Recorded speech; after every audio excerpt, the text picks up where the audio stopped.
재미와 의미 중 하나는 꼭 담아낸다는 정다우 기자의 팩트아워 시간입니다. 지난주 여자부 역대 최강팀이라는 주제로 박미 해설위원과 또 환상 케미를 보여주면서 팬들 사이에서도 정말 핫한 이슈였는데요. 이번 주에는 또 어떤 주제를 준비하셨는지 궁금합니다. 네, 이제 저한테 진행까지 시키는데 주제를 공개하기에 앞서서 네네. 박미 위원께 질문을 하나 드리겠는데 질문이요? 네. 이 스포츠에서 왕조란 좀 어떤 의미라고 생각하시나요?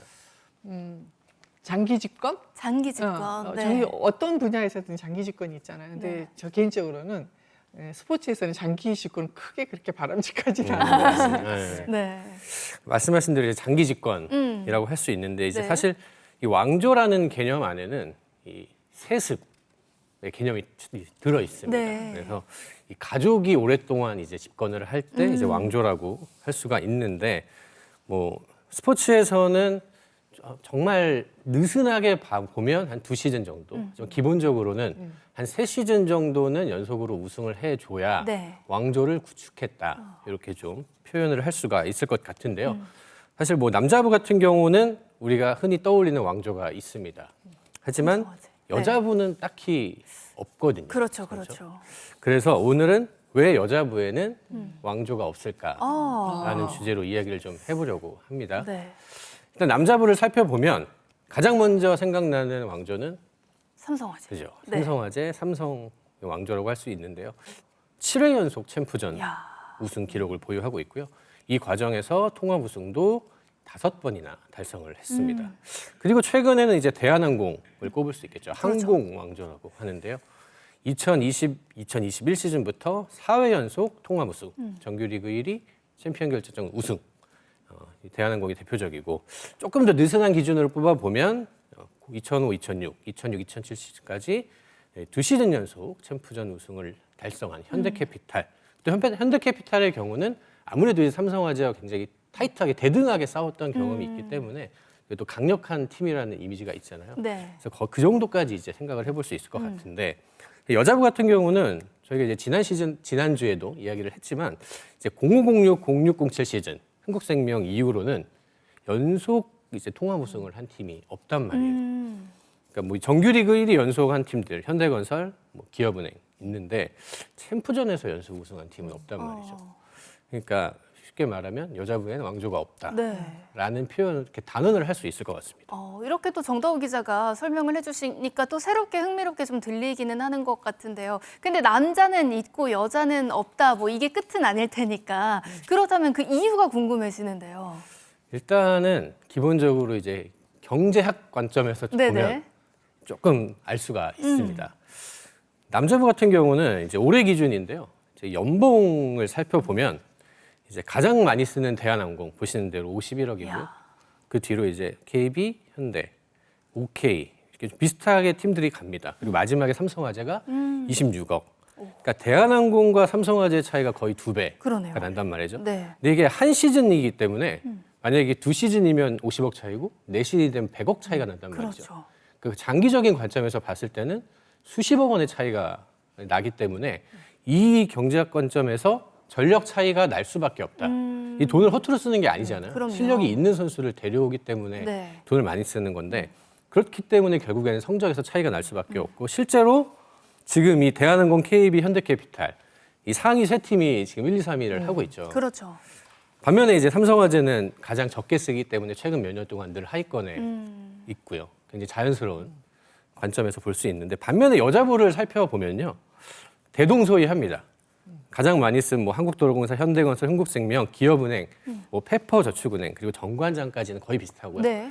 GS칼텍스가 조금 적긴 한데 요거는 이제 GS칼텍스가 지난 FA 시장에서 좀 대여를 낙지 못했기 때문에 이렇게 드러난 거고 사실은 GS도 이 위에 팀들과 비교했을 때 굉장히 크게 뒤지는 편은 아니라고 보시면 될 것 같고 그러니까 남자부가 명확하게 드러나는 게 여자부는 이 경제학적으로 봤을 때 뭐 전력 차이가 나기 어려운 구조라는 거죠. 뭐 선수들의 뭐 비슷한 수준의 선수들을 보유하고 있다라는 개념이 될 것 같고 그렇기 때문에 평준화, 이 평준화가 굉장히 확실하게 이루어진 리그라고 할 수 있을 것 같습니다. 네.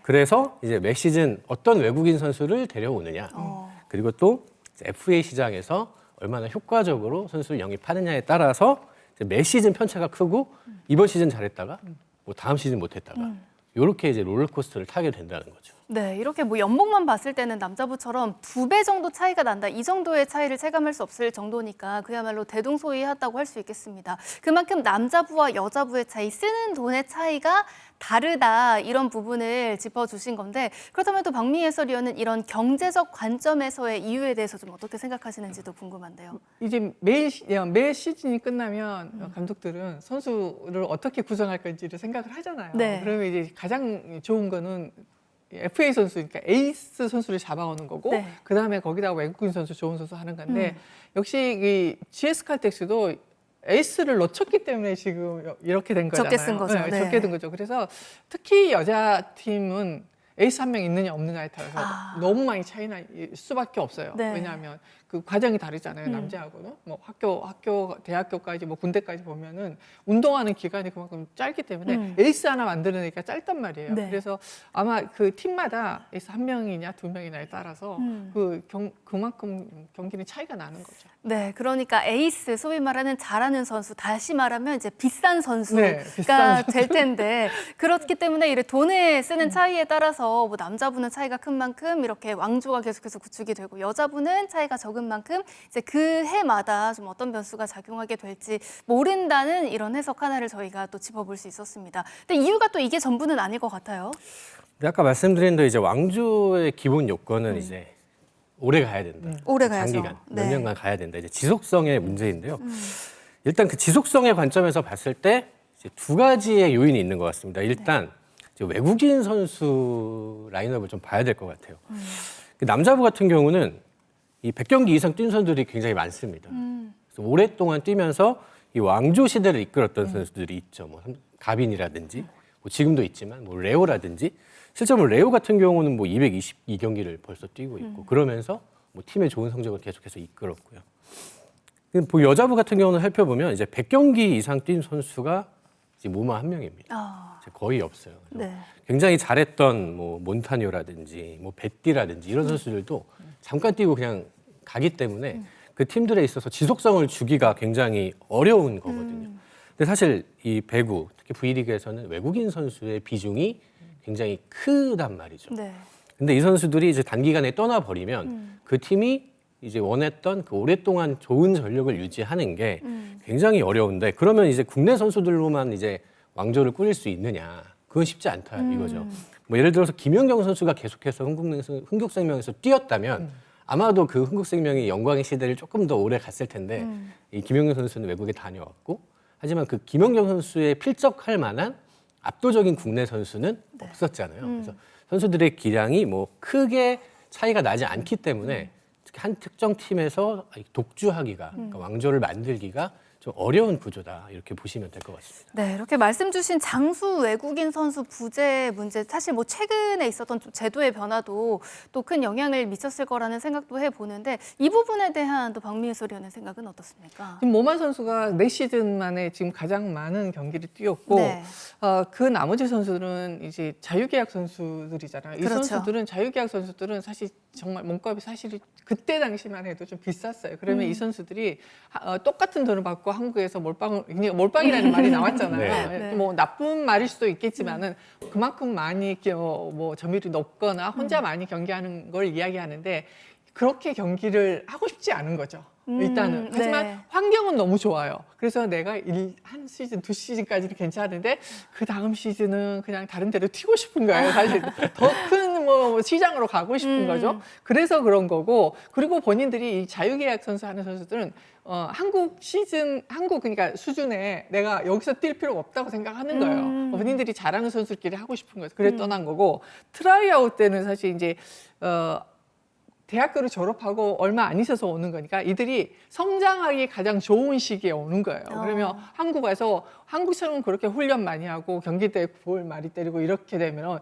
그 성장 속도가 다르잖아요. 그래서 이 선수들이 막 성장해요. 그러면 여기서 그래 여기는 좋아. 그렇지만은 나는 내 나라로 가고 싶고 아니면 더 말이 잘 통하는 곳으로 가고 싶고 더 좋은 그 경기를 할 수 있는 그런 데로 가고 싶단 말이에요. 그래서 그런지 그렇게 오래 있지는 않은 것 같다 하는 생각을 해봅니다. 네, 이게 뭐 어쨌든 리그의 제도는 크게는 비슷하지만 또 남자 세계 배구와 여자 세계 배구의 또 세계가 다르기 때문에 이런 부분에서의 또 차이도 함께 들여다볼 수 있을 것 같습니다.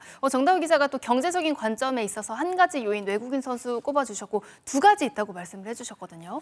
네, 이제 같은 맥락에서 보시면 될 것 같은데요. 그러니까 남자부에서 왕조를 구축한 팀들은 대부분 그 국내에서 아주 뛰어난 핵심 에이스들을 보유하고 있었습니다.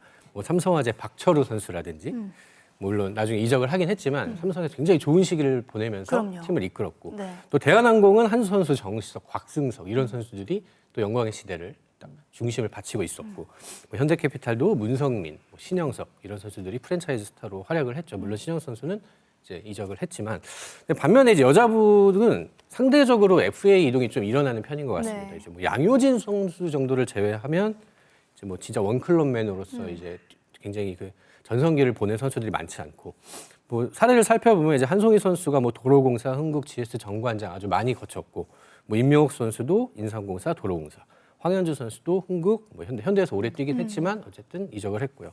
뭐 배우나 선수도 GS에서 도로공사 이적을 했고 뭐 최근에 가장 돋보인 선수였던 이소영 선수도 뭐 GS 정관장 기업은에 이제 벌써 세 차례 네. 팀으로 옮겼죠. 그러니까 외국인 선수가 이게 자주 바뀌는데 이제 국내 에이스급 선수들마저 자주 이동이 벌어지는 편인 것 같습니다. 네. 남자부에 비하면.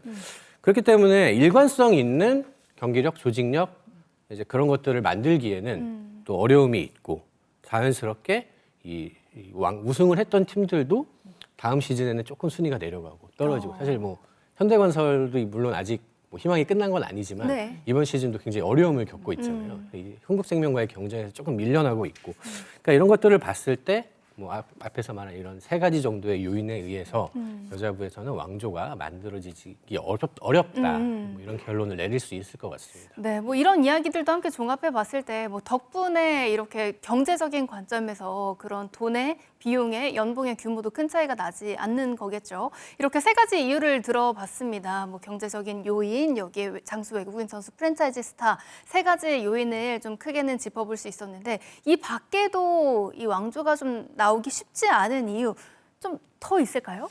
첫 번째는 여자는 남자하고 다르게 고등학교 졸업하고 바로 프로에 오잖아요. 네. 그러면 남자들은 대학교 가죠, 군대 가죠. 그러면서 실력이 더 쌓인단 말이에요. 그러면 이게 FA가 되면은 선수 생활하면서 FA 좋은 대우를 받고 가는 그게 아무리 많아도 두세 번? 그러니까 그 기회를 놓치고 싶지 않죠. 그래서 선수들이 옮길 때는 뭐 지도자가 어떤 지도자냐, 뭐 세타가 어떤 세타냐, 동료들이 어떻게 있냐, 환경이 어떠냐, 뭐 여러 가지를 본단 말이에요. 네. 그럼에도 불구하고 한 곳에 멈추고 싶지 않는 이유가 새로운 것에 도전하고 싶고 도전할 때마다 나의 가치가 달라지고 대우가 달라진단 말이에요. 네. 그래서 이 에이스가 하나 옮기면은 아까 말씀드렸듯이 그 남자 선수처럼 선수층이 그렇게 두텁지 않기 때문에 너무 많이 차이나요. 예를 들면은 저 같은 경우에도 김수지 선수가 이제 IBK로 이적한 이후에 그다음에 그 곤두박 지셨는데 물론 뭐 다른 이유도 있긴 해요. 하지만 이 선수를 어느 정도 비슷하게 해줄 선수가 없기 때문에 이 이동할 때마다 선수를 그 잡지 못하고 계약하지 못한 그 팀의 그 전력은